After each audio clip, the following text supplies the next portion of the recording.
प्यारे बच्चों नमस्कार। आप सभी का हमारे YouTube चैनल में बहुत बहुत स्वागत है। आज का हमारा टॉपिक है, एक महत्वपूर्ण टॉपिक है जो प्रकाश की घटनाओं से ही आधारित है। इस टॉपिक जो हमारा है यह है क्रांतिक कोण तथा पूर्णांतरिक परावर्तन। तो चलिए देखते हैं। देखिए, जब आप अपवर्तन की घटना पढ़े थे, अपवर्तन में क्या था कि जब प्रकाश की किरणें सघन माध्यम से विरल माध्यम में जा रही थी तो अविलंब से दूर हट जा रही थी। जैसे पहले वाली जो कंडीशन दिखाई गई ये सामान्य अपवर्तन की कंडीशन दिखाई गई, दूसरी वाली कंडीशन जो है क्रांतिक कोण की कंडीशन को दिखा रहा, और तीसरी वाली कंडीशन जो है पूर्णांतरिक परावर्तन। तो इसमें सबसे पहले हमको समझना पड़ेगा अपवर्तन। अपवर्तन पिछले वीडियो में हम पढ़ा चुके हैं। यहाँ पर क्या है, यहाँ पर केवल हमको पढ़ना है सघन से विरल में जब जा रही किरणें। देखिए होता क्या है, जब प्रकाश की किरणें सघन माध्यम से कहाँ जा रही है, विरल माध्यम में, तो वो सीधे न जाकर क्या होती हैं, किरणें सीधे न जाकर मुड़ जाती हैं। अब मुड़ती भी कैसे हैं, अविलंब से दूर हट जाती हैं। जब प्रकाश की किरणें सघन से विरल में जाती हैं तो अविलंब से क्या होती हैं, दूर हट जाती हैं। कहने मतलब जाना चाहिए था इसको सीधे, लेकिन ये क्या हो गई है, दूर हो गई है। यहाँ दूसरी कंडीशन है, देखिए ये क्रांतिक कोण और पूर्णांतरिक परावर्तन, ये दोनों घटनाएं तभी घटेंगी जब प्रकाश की किरण सघन माध्यम से कहाँ जा रही हो, विरल माध्यम में। अगर ऐसा नहीं है तो ये दोनों घटनाएं नहीं हो सकती हैं, मतलब क्रांतिक कोण की कंडीशन नहीं बन सकती और पूर्णांतरिक परावर्तन भी नहीं हो सकता है। क्यों? क्योंकि ये तभी संभव है जब सघन से विरल में जाएगी, अविलंब से दूर हटेगी, तभी ये दोनों घटनाएं होगी। जैसे यहाँ पर क्या हुआ है, सघन से विरल में गई है तो ये वाली जो किरण है, अपवर्तित किरण जो है, ये विलंब से क्या हो गई है, दूर हट गई है। ये आपतित किरण है, ये कौन सी किरण है, आपतित किरण।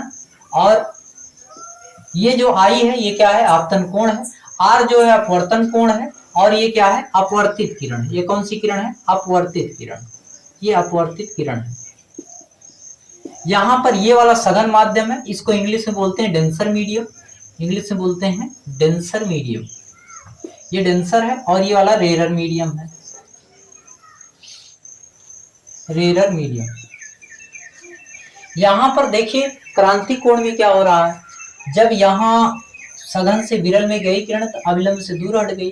और स्नेल का नियम क्या कहता है, स्नेल का नियम कहता है साइन आई अपान में sine r equal to constant. और कांस्टेंट भी होता क्या है, ये 1 and 2, पहले मीडियम के रिस्पेक्ट में सेकंड मीडियम का रिफ्रैक्टिव इंडेक्स, मतलब पहले माध्यम के सापेक्ष दूसरे माध्यम का अपवर्तन। तो इसका मतलब है अगर ये कांस्टेंट है तो जैसे जैसे आई की वैल्यू बढ़ाएंगे आर की वैल्यू क्या होगी, बढ़ती जाएगी। तो होता क्या है कि जब हम सघन माध्यम में आई की वैल्यू बढ़ाते जाते हैं तो आर की वैल्यू क्या होती है, बढ़ती आती है। और एक ऐसी कंडीशन आती है यहाँ पर अपवर्तन कोण जो है वो कितना हो जाता है, 90 अंश। जैसे ये आपतन कोण है, आई जो है आपतन कोण है, आर क्या है, अपवर्तन कोण है। जैसे जैसे आप आपतन कोण का मान बढ़ाते गए हैं, यहाँ से ये अपवर्तन कोण का मान बढ़ता गया, और एक ऐसी कंडीशन आई कि आर का मान क्या हो गया, 90 हो गया, मतलब अपवर्तन कोण क्या हो गया, 90 अंश। तो जहां पर अपवर्तन कोण 90 अंश हो गया, उसी के लिए आपतन कोण को क्या बोलेंगे, उसी के लिए आपतन कोण को बोलेंगे क्रांतिक कोण। इसकी अगर परिभाषा लिखना चाहें तो इसकी परिभाषा क्या होगी, इसकी परिभाषा होगी क्रांतिक कोण की, क्रांतिक कोण की परिभाषा होगी। देखिए ये क्रांतिक कोण जो है सघन माध्यम में बनता है, इसकी परिभाषा होगी सघन माध्यम में बना वह आपतन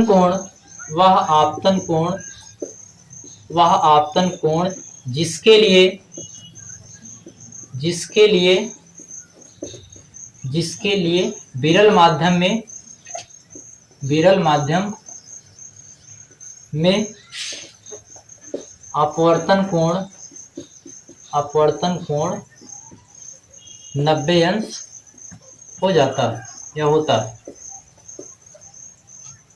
सघन माध्यम में बना वह अपवर्तन कोण जिसके लिए विरल माध्यम में अपवर्तन कोण 90 अंश होता है। तो इसका मतलब है जब ये कंडीशन, मतलब विरल माध्यम में अपवर्तन कोण 90 अंश हो जाए तो ये जो आपतन कोण है इसको क्या बोलेंगे, क्रांतिक कोण। अगर इंग्लिश में देखेंगे तो इसमें इंग्लिश में क्या होगा, it is defined as the incident angle in denser medium for which the reflection angle in rare medium is 90 degree, तो वहां पर कंडीशन किसकी आएगी, क्रिटिकल एंगल की आएगी, मतलब क्रांतिक कोण की आएगी। उसके बाद बात करते हैं पूर्ण आंतरिक परावर्तन। अब देखिए पूर्ण आंतरिक परावर्तन क्या होगा, जब आपतन कोण का मान क्रांतिक कोण से और बढ़ा दिया जाए। अब यहाँ पर जो आई है इसका मान सी से क्या है, ज्यादा है, क्रांतिक कोण को सी से व्यक्त करते हैं, यहाँ पर जो आई का मान है इसको और बढ़ा दिए हैं, यहाँ पर कम था, यहाँ पर आई के मान को क्या किए हैं, और बढ़ा दिए। जब आई का मान मतलब जब आपतन कोण का मान क्रांतिक कोण से और बढ़ा दिया जाता है, तो ये प्रकाश की किरण विरल माध्यम में न जाकर सघन माध्यम में पुनः वापस क्या होती है, लौट आती है। तो इस घटना को बोलते हैं पूर्ण आंतरिक परावर्तन। कहने का मतलब है कि जब प्रकाश की किरणें सघन माध्यम से विरल माध्यम में जा रही हो और आपतन कोण का मान क्रांतिक कोण से भी बढ़ा दिया जाए, तो प्रकाश की किरण सघन माध्यम से विरल माध्यम में न जाकर पुनः उसी माध्यम में वापस लौट जाती है, और इस घटना को बोलते हैं पूर्ण आंतरिक परावर्तन। पूर्ण आंतरिक परावर्तन एक ऐसी घटना है जिसके कई बहुत सारे एग्जाम्पल हैं। जैसे आप देखे होंगे, आप पढ़े होंगे हीरे का चमकना, कांच में पड़ी दरारों का चमकना, और एक बहुत बड़ा एग्जाम्पल इसका है ऑप्टिकल फाइबर, जो कि आज बहुत यूज होता है ऑप्टिकल फाइबर। इसमें देख लेते हैं पूर्ण आंतरिक परावर्तन के एप्लीकेशन में क्या है। पहला एप्लीकेशन है हीरे का चमकना, हीरे का चमकना, हीरे का चमकना। दूसरा एप्लीकेशन है कांच में दरारों का चमकना, कांच में दरारों का चमकना, दरारों का चमकना। और तीसरा है ऑप्टिक्स फाइबर या ऑप्टिकल फाइबर, ऑप्टिकल फाइबर इसको इंग्लिश में बोलते हैं ऑप्टिकल फाइबर, हिंदी में बोलते हैं प्रकाशिक तंतु। क्या बोलते हैं, प्रकाशिक तंतु। चलिए देखते हैं पूर्ण आंतरिक परावर्तन का दैनिक जीवन में अनुप्रयोग। पहला है कांच में दरारों का चमकना। देखिए कांच में दरारें कैसे चमकती हैं। मान लेते हैं ये कोई कांच है, अब कांच में ऐसे टूट गया, दरार पड़ गई, तो होता क्या है कि जब दरारें पड़ जाती हैं तो कांच के बीच में एक लेयर किसकी बन जाती है। इसको थोड़ा सा जूम करके अगर बना दें तो कांच में एक लेयर बन जाएगी, किसकी, एयर की लेयर बन जाएगी। ये मान लेते हैं कि हवा की लेयर बन गई। जब कांच टूटता है तो बीच में एयर क्या होती है, शिफ्ट हो जाती है, तो यहाँ पर बीच में एक लेयर बन जाएगी एयर की। होगा क्या कि मान लेते हैं यहाँ से कोई प्रकाश किरण मान आई, अब यहाँ पर ये कांच है, यहाँ पर क्या है, कांच है, इधर भी क्या है, कांच। जब कांच नहीं टूटा था तो प्रकाश किरण कांच से कहाँ जा रही थी, कांच में चली जा रही थी, कोई भी पूर्ण आंतरिक परावर्तन की घटना नहीं हो रही। लेकिन अब क्या हो रहा है, यहाँ पर कांच है, अब कांच से प्रकाश किरण कहाँ जा रही है, वाई में जा रही है। अब हो क्या रहा है कि प्रकाश की किरण सघन माध्यम से विरल माध्यम में जा रही है, और सघन से विरल माध्यम में जा रही है। अगर आपतन कोण का मान क्रांतिक कोण से ज्यादा हो जाएगा तो कौन सी घटना हो जाएगी, पूर्ण आंतरिक परावर्तन। यहाँ पर कांच की दरारों का चमकना भी पूर्ण आंतरिक परावर्तन का ही कारण है।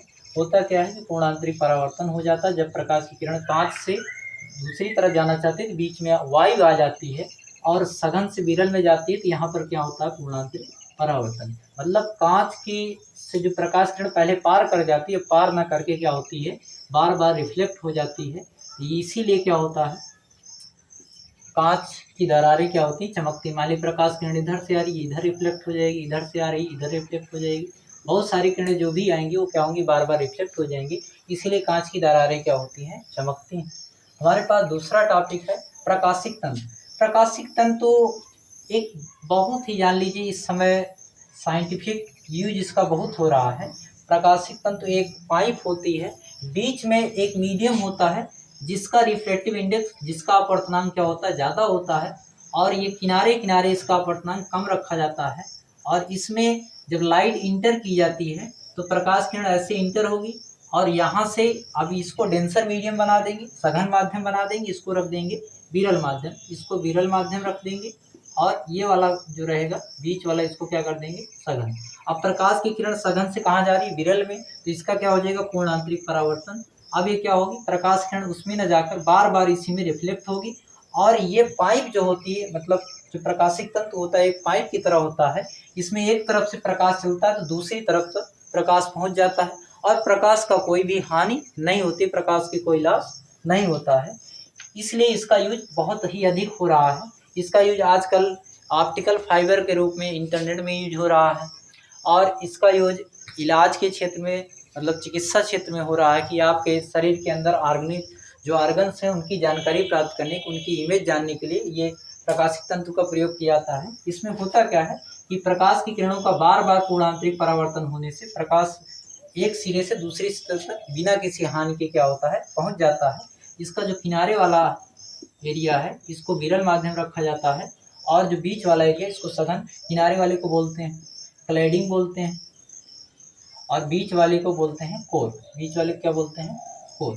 तो कोर का रिफ्लेक्टिव इंडेक्स क्या होता है? ज़्यादा होता है, मतलब अपवर्तनांक ज़्यादा होता है। किनारे का क्या होता है? कम होता है, जिससे बार बार पूर्ण आंतरिक परावर्तन से प्रकाश एक स्थान से दूसरे स्थान तक पहुंचाया जाता है, और इसके द्वारा इलेक्ट्रिकल सिग्नल मतलब विद्युत संकेतों को भी भेजा जाता है। उसको पहले प्रकाश में बदला जाता है, तब जाकर भेजा जाता है। तीसरी बात आती है हमारे पर हीरे का चमकना। हीरे में चमकने में क्या होता है? हीरे का जो अपवर्तनांक होता है वो लगभग सारे जितने भी पारदर्शी माध्यम सबसे अधिक होता है, 2.42 होता है। तो इससे होता क्या है कि जब हीरा मान लेते हैं, ये हीरा मान लेते हैं, हीरा कई कोणों में कटा होता है,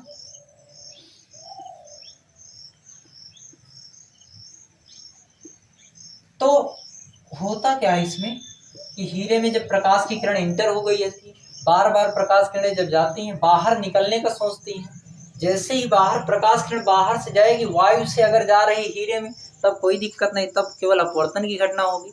लेकिन जैसे ही प्रकाश किरण हीरे से बाहर निकलना चाहती है, तो हीरे से बाहर जैसे निकलना चाहती है तो इसका क्या हो जाता है? पूर्णांतरिक परावर्तन। क्योंकि इसके लिए क्रांतिक कोण जो होता है वो बहुत कम होता है, 24 डिग्री होता है, 24 डिग्री होता है।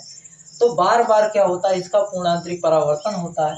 जब प्रकाश किरणों का बार बार पूर्णांतरिक परावर्तन होता है तो किसी हीरे के कोई कुछ ही भाग ऐसे होते हैं जहां से प्रकाश किरणें बाहर निकल के पाती हैं, और वो जो छोटे छोटे भाग होते हैं वहां से जब प्रकाश किरणें निकलती हैं तो बहुत अधिक मात्रा में किरणें निकलती हैं।